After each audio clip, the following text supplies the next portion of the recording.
আসসালামু আলাইকুম। সবাই তো অলরেডি জানেন বাংলাদেশ তুলপার হয়ে গেছে একটা প্রেজেন্টেশনে। সো সেই প্রেজেন্টেশনটা আসলে কি? কি ছিল সেই প্রেজেন্টেশনের মধ্যে? এবং সেটা ইংলিশে হওয়ার কারণে অনেকে বুঝতে পারেন নাই।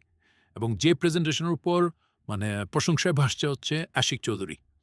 সো আজকে আমরা আপনাদেরকে দেখাবো সেই প্রেজেন্টেশনটা কি ছিল। সো এই প্রেজেন্টেশনের অনেকগুলা পার্টের মধ্যে যে স্লাইড যে পার্টটা ছিল, যেটা দেখে আশিক সাহেব নিজে প্রেজেন্টেশন দিয়েছে এবং সবাই অভিমত হয়েছে। সো আজকে আপনাদের সামনে সেই প্রেজেন্টেশনটা দেখাবো যে প্রেজেন্টেশনে কি ছিল এবং কি নিয়ে আলোচনা করেছে উনি। সো অনেক প্রেজেন্টেশনই ব্যক্তিগত জীবনে আমরা করে থাকি। সো উনার এই প্রেজেন্টেশনটা এত প্রশংসিত হওয়ার কারণটা কি?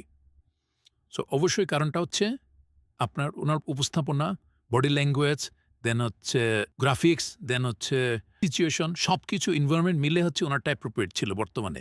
আর যেহেতু এটা পুরা বাংলাদেশের জন্য একটা বড় মানে সুসংবাদ বা হচ্ছে আশীর্বাদ স্বরূপ, সো সেই ক্ষেত্রে অধিক আগ্রহের কারণে মানুষ কিন্তু এটা খুবই পজিটিভলি নিয়েছে।